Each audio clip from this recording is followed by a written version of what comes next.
يعاني قطاع الكهرباء في سوريا من أزمة خانقة بخسائر تجاوزت 40 مليار دولار، ما وضع الحكومة السورية الجديدة أمام تحد كبير لرفع حصة المواطن تدريجيا من الكهرباء التي لا تتوفر أكثر من ساعتين يوميا. وسوريا تحتاج إلى أكثر من مجرد إصلاحات، إذ أن عدد المحطات المتاحة لا يتجاوز 12 محطة توليد كهرباء، بعضها خارج الخدمة تماما. وتنتج هذه المحطات الآن نحو 1300 ميجا واط فقط، بينما كانت القدرة القصوى تصل إلى 9000 ميجا واط عندما كانت المحطات تعمل بكامل طاقتها. استلمنا العمل في وزارة الكهرباء مع واقع كهربائي مأساوي وتركي ثقيل تركت لنا، دمار شامل للمنظومة الكهربائية بكامل نواحي المنظومة، من التوليد إلى النقل والتحويل على التوترات العالية إلى شبكة التوزيع. وهذا الواقع كان ملموسا إلى الناس، حيث كانت ساعات التغذية لا تتجاوز ساعتين نهارا للمواطن، وأحيانا الساعتين لا يتم الحصول عليها. فكان هناك استنفار من وزارة الكهرباء لتجاوز هذا الوضع الصادم، فكانت هناك خطة طوارئ مستعجلة نبني عليها، وهي زيادة ساعات التوليد اليومية أو ساعات التغذية اليومية من ساعتين إلى 8 ساعات كحد أدنى، حتى لاحقا نعمل على الخطة التطويرية لزيادة ساعات التغذية إلى حتى الوصول إلى 24 ساعة، وتطوير البنية التحتية بشكل كامل.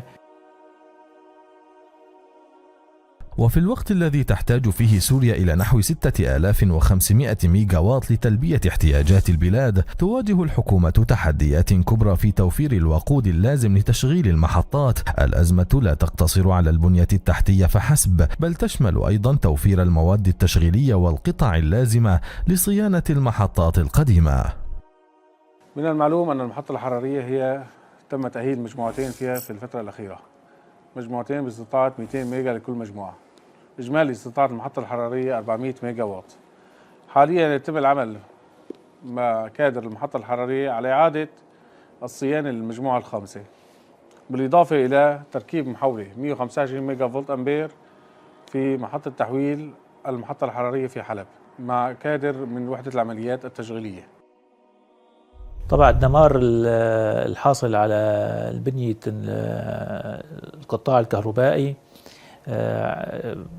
كما هو واضح للجميع اعتمد بشكل أساسي على الدمار الذي خلفه عصابات الأسد من قصف وتدمير، بالإضافة إلى استباحة شبيحته للموارد الدولي عند أي عملية إعادة سيطرة للمناطق.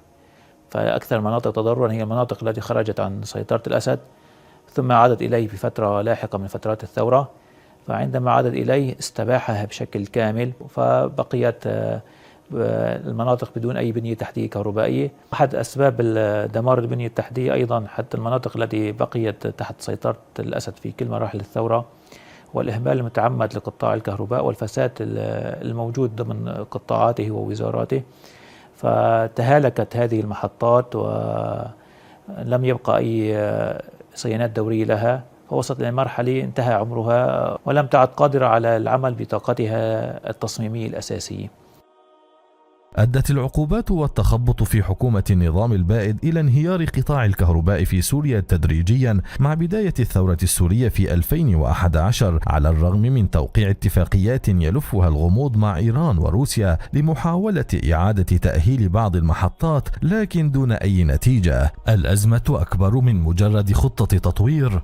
قطاع الكهرباء السوري يحتاج إلى دعم سياسي واقتصادي. رفع العقوبات أو تسهيل استيراد المواد وقطع التبديل سيكون له تأثير كبير في تسريع عملية إصلاح وتطوير هذا القطاع. رسالتنا إلى الشعب السوري والمواطنين السوريين الذين يعقدون الآمال علينا حتى تعود التغذية الكهربائي لهم بشكل كما كل دول العالم 24 ساعة. رسالتنا لهم أن قطاع الكهرباء، بنية تحتية لقطاع الكهرباء تحتاج إلى وقت، تحتاج إلى صبر. نطلب منهم الصبر، تحملنا لفترة زمنية حتى نستطيع أن نعيد تأهيل هذه البنية التحتية. فقط نحتاج إلى وقت لإعادة بناء هذه البنية التحتية، ونلبي متطلعاتهم ومتطلباتهم للتغذية 24 ساعة على 24 ساعة.